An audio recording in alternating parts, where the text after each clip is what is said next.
नमस्ते। मैं आपका अपना फार्मासिस्ट। अच्छा, कभी आपने सोचा है कि आपकी दवाई की दुकान में रखी वो छोटी छोटी गोलियां और सिरप हमारे शरीर के अंदर जाकर आखिर करती क्या हैं? आज हम इसी रहस्य से पर्दा उठाने वाले हैं। चलिए मेरे साथ इस फार्मेसी के टूर पर और समझते हैं कुछ आम दवाओं के पीछे का विज्ञान, वो भी बिल्कुल सरल भाषा में। हम सबने देखा है, डॉक्टर की पर्ची पर लिखे वो मुश्किल मुश्किल नाम है ना, उन्हें देखकर अक्सर कंफ्यूजन हो जाता है।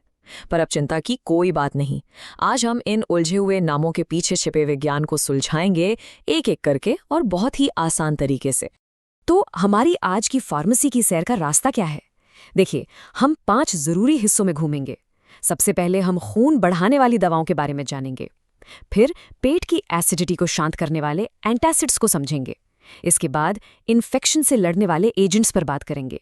फिर दांतों की सेहत से जुड़े प्रोडक्ट्स को देखेंगे और आखिर में मैं आपको कुछ बहुत काम के हेल्थ टिप्स दूंगा। चलिए तो शुरू करते हैं हमारे पहले सेक्शन से, हीमाटिनिक्स। ये नाम थोड़ा मुश्किल लग सकता है, लेकिन इनका काम बहुत सीधा और ज़रूरी है। ये वो दवाएं हैं जो हमारे शरीर में खून बनाती हैं और हमें एनीमिया यानी खून की कमी जैसी बीमारियों से बचाकर रखती हैं। तो ये हेमाटिनिक्स असल में है क्या? आप इन्हें हमारे शरीर की ब्लड बनाने वाली फैक्ट्री का कच्चा माल समझ सकते हैं। इनका मुख्य काम है रेड ब्लड सेल्स यानी लाल रक्त कोशिकाओं को बनाना, और इन कोशिकाओं में होता है हीमोग्लोबिन, जो एक डिलीवरी बॉय की तरह हमारे फेफड़ों से ऑक्सीजन उठाकर पूरे शरीर के हर हिस्से तक पहुंचाता है। हीमाटिनिक्स का सबसे आम और जाना पहचाना उदाहरण है फेरस सल्फेट। इसका केमिकल फॉर्मूला है FeSO4। इसे आम भाषा में ग्रीन विट्रियल या हरा थोथा भी कहा जाता था, क्योंकि इसके क्रिस्टल का रंग हरा नीला सा होता है। अगर इसके गुणों की बात करें तो इसका स्वाद थोड़ा मेटल जैसा होता है। शायद इसीलिए कुछ लोगों को आयरन की गोलियां लेना पसंद नहीं होता। लेकिन सबसे खास बात क्या है पता है? ये पानी में आसानी से घुल जाता है और इसी वजह से हमारा शरीर इसे जल्दी से सोख लेता है और इसका पूरा पूरा फायदा उठा पाता है। बाजार में ये आपको फॉलफेस प्लस, फियोसोल जैसे कई ब्रांड नामों से मिल जाएगा। अब एक फार्मासिस्ट के तौर पर मेरी एक बहुत ज़रूरी सलाह सुनिए। इसे हमेशा एक एयर टाइट डिब्बे में रोशनी और नमी से बचाकर रखें। अगर ये हवा के संपर्क में आया तो ये खराब हो सकता है और इसका असर भी कम हो जाएगा। अब सवाल आता है कि आयरन सप्लीमेंट लेना कैसे है। देखिए, इसके 2 मुख्य तरीके हैं। पहला है ओरल यानी गोली या सिरप जो मुंह से लिया जाता है, और दूसरा है पेरेंट्रल यानी इंजेक्शन। अगर आयरन की कमी सामान्य है तो डॉक्टर आपको गोलियां ही देंगे, लेकिन अगर कमी बहुत ज्यादा है या आपका शरीर गोलियों से आयरन को ठीक से सोख नहीं पा रहा, तब इंजेक्शन का रास्ता अपनाना पड़ता है। चलिए अब खून बनाने की दुनिया से निकलकर पेट की एक बहुत ही आम समस्या की तरफ चलते हैं। हमारा अगला सेक्शन है एंटासिड्स। अरे, ये वही हैं जो एसिडिटी या सीने में जलन होने पर तुरंत राहत देते हैं। आप इन्हें अपने पेट के लिए फायर ब्रिगेड समझ सकते हैं, जो एसिड की आग को बुझाने आते हैं। तो ये काम कैसे करते हैं? सोचिए, हमारा पेट खाना पचाने के लिए हाइड्रोक्लोरिक एसिड बनाता है, और आपको जानकर हैरानी होगी कि इस एसिड का pH लेवल 1.5 से 2.5 के बीच होता है, जो लगभग बैटरी के एसिड जितना शक्तिशाली होता है। जब ये एसिड ज़रूरत से ज़्यादा बन जाता है तो एंटासिड्स उसे न्यूट्रलाइज कर देते हैं, मतलब उसके असर को ख़त्म कर देते हैं, जिससे हमें फ़ौरन आराम मिलता है। सबसे आम एंटासिड्स में से एक है एल्यूमिनियम हाइड्रोक्साइड जेल।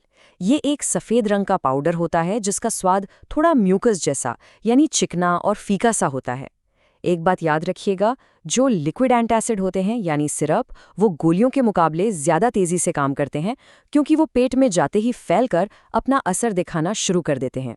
आपको ये डाइजीन या जेलोसिल जैसे बहुत पॉपुलर ब्रांड्स में मिल जाएगा, लेकिन यहाँ एक बहुत ज़रूरी बात है जो आपको पता होनी चाहिए।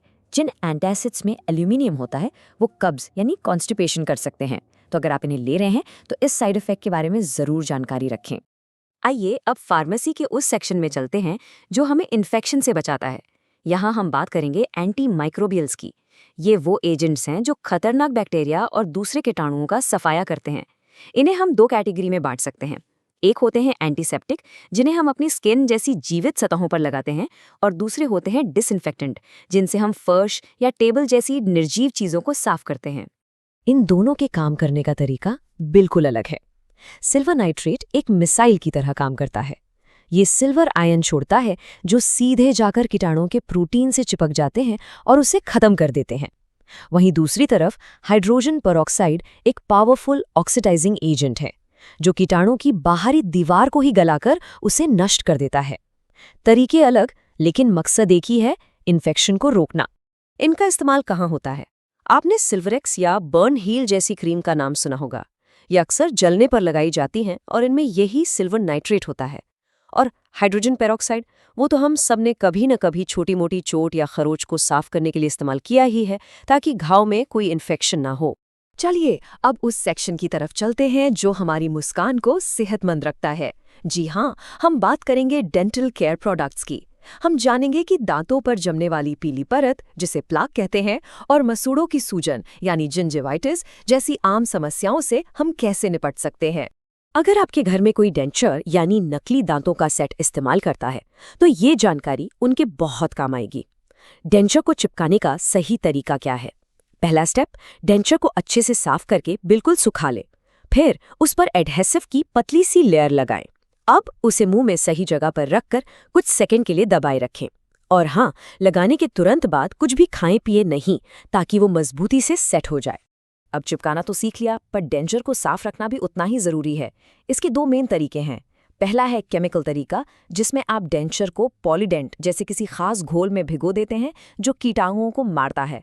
और दूसरा है मैकेनिकल तरीका, यानी उसे टूथपेस्ट से ब्रश करना या अल्ट्रासोनिक क्लीनर का इस्तेमाल करना। अच्छी हाइजीन के लिए दोनों तरीके अपनाए जा सकते हैं।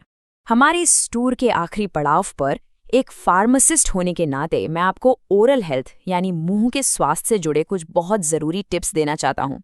ये आपकी मुस्कान को हमेशा चमकदार बनाए रखने में मदद करेंगे। ध्यान दीजिए, अगर आपके मसूड़े लाल हैं, उनमें सूजन है या ब्रश करते वक्त खून आता है तो इसे नज़रअंदाज मत कीजिए।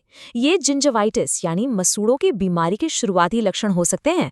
इससे बचने के लिए क्या करें? बहुत आसान है। दिन में 2 बार सॉफ्ट ब्रश से ब्रश करें, रोजाना फ्लॉस करें, एंटीसेप्टिक माउथवॉश का इस्तेमाल करें और हाँ, साल में 1 बार अपने डेंटिस्ट से ज़रूर मिलें। देखिए, इस पूरी बातचीत का निचोड़ बस इतना है कि आपकी दवाएं बहुत पावरफुल टूल्स हैं और किसी भी टूल को सही तरीके से इस्तेमाल करने के लिए उसे समझना बहुत ज़रूरी है। जब आप अपनी दवाओं को समझेंगे तभी आप अपने स्वास्थ्य की बागडोर सही मायने में अपने हाथ में ले पाएंगे।